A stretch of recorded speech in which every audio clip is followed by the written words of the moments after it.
ये क्लासरूम देखने में भले ही सामान्य लग रहा हो, लेकिन ऐसा है नहीं। ये class teach for India campaign का हिस्सा है, जिसका मकसद है सरकारी स्कूलों के बच्चों में सीखने समझने की बेहतर क्षमता विकसित करना। 3 साल पहले शुरू हुए इस कैंपेन के तहत कॉलेज ग्रेजुएट्स, यंग प्रोफेशनल्स और कॉरपोरेट इंडिया के सीईओज तक समय निकालकर सरकारी स्कूलों के बच्चों को पढ़ाने जाते हैं। देश के 5 शहरों मुंबई, पुणे, दिल्ली, हैदराबाद और चेन्नई में टीच फॉर इंडिया कैंपेन 122 स्कूलों से जुड़ा है। इन स्कूलों में करीब 12,000 बच्चों को टीच फॉर इंडिया कैंपेन का फायदा हो रहा है। ऐसे बच्चों की तादाद भी काफी है जो आर्थिक वजहों से अपनी पढ़ाई जारी नहीं रख पाते।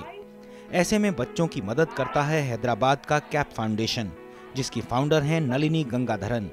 नलिनी ने 2005 में ये काम शुरू किया और अब तक देश भर में 10,000 से ज्यादा बच्चे इसका फायदा उठा चुके हैं। इस काम में नलिनी की मदद कई कंपनियां और प्राइवेट हॉस्पिटल भी करते हैं, जिससे गरीब बच्चों को एक बेहतर भविष्य का सपना देखने की ताकत मिलती है। We respect their intelligence, we respect their abilities, we only facilitate learning. There is no instructional method of learning. So the accelerated learning, the fast learning happens because the student propels himself or herself on the learning curve. देश के कई corporate घराने भी प्रत्यक्ष या अप्रत्यक्ष तौर पर बच्चों को सही तालीम देने की मुहिम से जुड़े हैं। उनमें से एक है FMCG company Procter and Gamble, जो शिक्षा कार्यक्रम के जरिए सभी तक एजुकेशन का फायदा पहुंचाने में लगी है। शिक्षा को शुरू हुए 8 साल हो चुके हैं और इसके तहत आज देश भर में 140 स्कूल चलाए जा रहे हैं।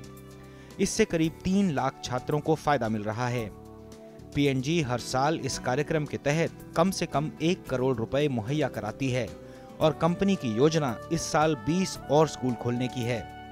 Campaigns received an overwhelming consumer support for a number of years now. We are in our 8th year and we are proud that Shiksha has educated over 2,80,000 underprivileged children with the help of funds generated by you and me and common consumers. PNG के अलावा Vedanta, Tata group और Shiv Nadar foundation जैसी कई संस्थाएं भी गरीब बच्चों को शिक्षित करने के नेक काम में हाथ बटा रही हैं। इसके अलावा हैदराबाद में grey matters capital foundation, Ahmedabad में एजुकेशन इनिशिएटिव्स और मुंबई में प्रथम जैसी स्वयंसेवी संस्थाएं हैं जो चाइल्ड एजुकेशन के लिए काम कर रही हैं। इनके काम का दायरा धीरे धीरे ही सही लगातार बढ़ रहा है और इससे शिक्षा का स्तर बेहतर करने की उम्मीद भी लगातार बढ़ रही है। Bureau report.